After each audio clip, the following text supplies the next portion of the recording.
জানো বন্ধু, এখনও অনেক এমন মানুষ আছেন যারা অত্যন্ত সহজ সরল ও ভোলাভালা টাইপের হয়।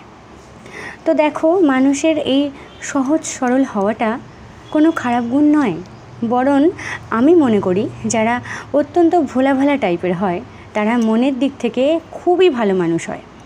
কিন্তু প্রবলেমটা হচ্ছে এটাই যে এই টাইপের মানুষগুলোকে আজকালকার সমাজে কেউ পাত্তা দেয় না, কেউ না। যে কেউ এদেরকে ঠকিয়ে যায়, পরিস্থিতির সুযোগ নেয় এবং নিজেদের কাজ হাসিল করার জন্য ব্যবহার করে। আর এই মানুষগুলো বোকার মতন কষ্ট পায়, কান্না করে। তাই বলি যে বারংবার কষ্ট পেয়ে কী লাভ, কান্না করেই বা কী লাভ। তার থেকে বরং যদি আমরা একটু চালাক চতুর হয়ে উঠতে পারি তাহলে সহজেই আমাদেরকে কেউ ঠকাবে না, আমরা কষ্টও পাবো না, কান্নাও করবো না। সিম্পল, তাই তো? তো চলো আজকে সেরকমই বিশেষজ্ঞদের মতানুসারে কিছু টিপস তোমাদের সাথে শেয়ার করছি, যে টিপসগুলো ফলো করলে আমরা প্রত্যেকেই অনেকটা চালাক চতুর হয়ে উঠতে পারবো এবং সহজেই ঠকবো না। তো চলো সেই টিপসগুলো কি কি। 1, দেখো, যুগের সাথে তাল মিলিয়ে চলতে হবে। এক কথায় সময় বা পরিস্থিতির সাথে তাল মিলিয়ে চলতে হবে। আমরা এখন আছি 2024-এ, তো এখন আমরা 1947-এর মতন চলবো না, তাহলে কিন্তু একেবারেই আমরা পাত্তা পাবো না কারো কাছে। তো দেখো, যারা কৃতজ্ঞতা সম্পন্ন মানুষ তাদের সাথে আমরা অবশ্যই কৃতজ্ঞতা বজায় রাখবো, কিন্তু যারা দুষ্ট লোক, যারা আমাদেরকে অপমান করে, ছোট করে, কষ্ট দেয়, তাদের সাথে আমরা একটু কঠোর হব। এটা হতেই হবে। তাদের সাথেও যদি আমরা সর্বদা ভালো ব্যবহার করি, তারা কিন্তু সেই সুযোগটা নেবে। তারা মনে করবে যে এই মানুষগুলো খুব ভালো, এদের সাথে যতই খারাপ করো না কেন এরা কখনো উল্টে খারাপ করবে না। তো তোমাকেও এটা বুঝিয়ে দিতে হবে যে আমি যেমন ভালো মানুষ, তেমন পরিস্থিতির জন্য আমি নিজেকে পাল্টাতেও পারি, আমি কঠোর হতেও পারি, এটা দেখে নাও। তাই সহজেই আমাকে ঠকানো যাবে না, এরকমভাবে একটু কঠোর হও। তার মানে আমি বলছি না কেউ গালাগাল দিলে তুমি উল্টে তাকে গালাগাল দাও, কারণ গালিগালাজ করাটা সবার দ্বারা হয় না, এটা সবার মুখে আসে না। তাই কঠোর হতে শিখতে হবে, না হলে যে কেউ তোমাকে ঠকিয়ে যাবে আর তুমি কান্না করবে।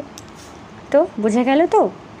নাম্বার 2, দেখো, নিজের আত্মবিশ্বাসটাকে হারালে হবে না, কারণ সেলফ কনফিডেন্ট এমন একটা জিনিস যেটা ডাউন হয়ে গেলে না আমরা কখনোই চালাক হতে পারবো না। চালাক হওয়ার স্বপ্নটা আমাদের স্বপ্নই রয়ে যাবে। তাই নিজের আত্মবিশ্বাসকে সর্বদা বজায় রাখবে। যেমন ধরো, অনেকে মনে করে আমি তো কালো, আমি তো বেঁটে, বা আমি তো খুব মোটা, আমি তো খুব রোগা, আমি ভালো এই করতে পারি না, আমার দ্বারা বোধহয় ভালো কিছুই হবে না। ও বলে আমি এই পারি না, সে বলে আমি এই করি না।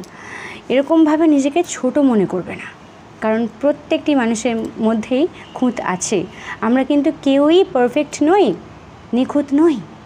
তাই তুমি যদি বারংবার নিজেকে ছোট মনে করো তাহলে তোমার সেলফ কনফিডেন্ট অনেকটা ডাউন হয়ে পড়বে, যার জন্য তুমি তোমার আত্মবিশ্বাসটাকে হারিয়ে ফেলবে আর তুমি কখনোই চালাক হতে পারবে না। যে কেউ তোমাকে খারাপ কথাই শোনাবে, মাথা রাখবে কিন্তু।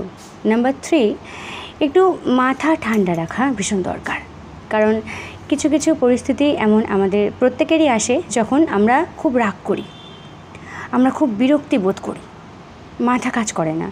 আর যখন আমাদের মাথা কাজ করে না, আমরা যখন খুব রেগে থাকি, তখন কিন্তু আমরা সঠিক সিদ্ধান্ত নিতে পারি না, এটা সম্ভব নয়। তখন যে সিদ্ধান্ত আমরা নেব সেটা ভুল হবে, খারাপ হবে। তাই যারা একটু বুদ্ধিমান হয়, চালাক হয়, তারা কিন্তু মাথা ঠান্ডা রেখেই সিদ্ধান্ত নেয়, হুটপাট করে কোনো সিদ্ধান্ত নেয় না। তাই তুমিও এই সিদ্ধান্ত নিও না।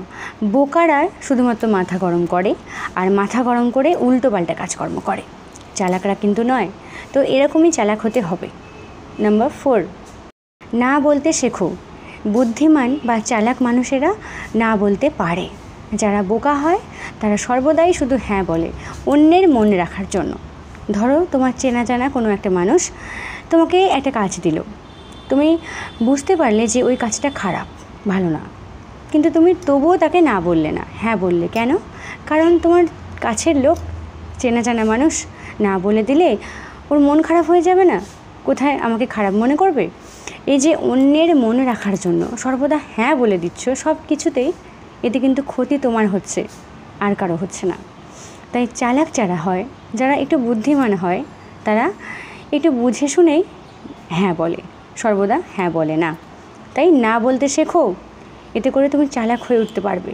না হলে যে কেউ তোমাকে নির্বোধ বানিয়ে দেবে, বোকা বানিয়ে চলে যাবে, তখন তুমি কান্না করবে, কষ্ট পাবে, যে কষ্ট কেউ শুনবে না, তোমাকে কেউ মানাতে আসবে না, বোঝো ঠেলা।